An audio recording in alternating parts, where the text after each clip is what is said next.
പശ്ചിമേഷ്യ യുദ്ധം ഒരു മാസം പിന്നിടുമ്പോൾ അമേരിക്കൻ ഭരണകൂടവും ഇസ്രായേലും തമ്മിൽ നയതന്ത്ര തർക്കം രൂക്ഷമാകുന്നതായി റിപ്പോർട്ട്. ഇസ്രായേൽ പ്രധാനമന്ത്രി ബെഞ്ചമിൻ നെതന്യാഹുവിനെ ഫോണിൽ വിളിച്ച് വൈസ് പ്രസിഡന്റ് JD വാൻസ് രൂക്ഷമായ ഭാഷയിൽ വിമർശിച്ചതായി ആക്സിയോസ് റിപ്പോർട്ട് ചെയ്തു. ഇറാൻ ഭരണകൂടം ഉടൻ തകരുമെന്ന ഇസ്രായേലിന്റെ അമിത വാഗ്ദാനങ്ങൾ വിശ്വസിച്ച് ഡൊണാൾഡ് ട്രംപിനെ യുദ്ധത്തിന് പ്രേരിപ്പിച്ചത് വലിയ തെറ്റായെന്ന് വാൻസ് തുറന്നടിച്ചു. കഴിഞ്ഞ തിങ്കളാഴ്ച നെതന്യാഹുവും വാൻസും തമ്മിൽ നടന്ന ഫോൺ സംഭാഷണമാണ് അതീവ സംഘർഷഭരിതമായി കലാശിച്ചതെന്ന് റിപ്പോർട്ടുകൾ സൂചിപ്പിക്കുന്നു. യുദ്ധത്തിന് മുമ്പ് ഇസ്രായേൽ നൽകിയ പല പ്രവചനങ്ങളും അതിശയോക്തിപരമായിരുന്നുവെന്ന് വാൻസ് കുറ്റപ്പെടുത്തി.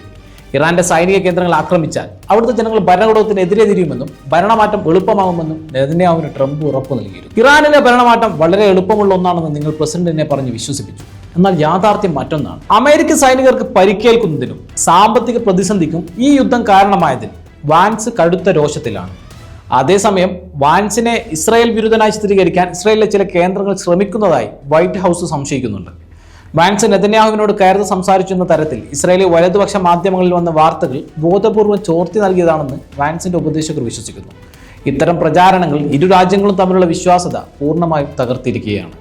അതിനിടെ യുദ്ധം അനന്തമായി നീണ്ടുപോകുന്നത് അമേരിക്കൻ താൽപ്പര്യങ്ങൾക്ക് വിരുദ്ധമാണെന്ന് തിരിച്ചറിഞ്ഞ ട്രംപ് സമാധാന ചർച്ചകൾക്ക് നേതൃത്വം നൽകാൻ വാൻസിനെ ഔദ്യോഗികമായി ചുമതലപ്പെടുത്തി. സ്റ്റീവ് വിറ്റ്കോഫ്, ജാരദ് കുഷ്നർ എന്നിവർക്ക് പകരം വാൻസിനെ നിയോഗിച്ചത് ഇറാനുമായുള്ള ചർച്ചകളിൽ ഗുണകരമാവുമെന്ന് ട്രംപ് വിശ്വസിക്കുന്നു. തുറന്ന യുദ്ധങ്ങളോട് വാൻസിനുള്ള വിയോജിപ്പ് ഇറാൻ ഭരണകൂടത്തിന് അദ്ദേഹത്തിനുള്ള വിശ്വാസ്യത വർദ്ധിപ്പിക്കുന്നുണ്ട്. പാകിസ്ഥാൻ, ഈജിപ്ത്, തുർക്കി എന്നീ രാജ്യങ്ങൾ വഴി ഇറാനുമായി നേരിട്ടുള്ള ചർച്ചകൾക്ക് വാൻസ് തുടക്കമിട്ടു കഴിഞ്ഞു. ഇസ്രായേലിനെ അറിയിക്കാതെ അമേരിക്ക നടത്തുന്ന ഈ നീക്കം നെതന്യാഹുവിനെ കൂടുതൽ പ്രതിരോധത്തിലാക്കി. ചർച്ചകളിൽ വാൻസിനെ അഭിമുഖീകരിക്കാൻ Iran parliament speaker Mohammad Baqer Qalibaf തയ്യാറാക്കുമെന്ന പ്രതീക്ഷയിലാണ് അമേരിക്ക.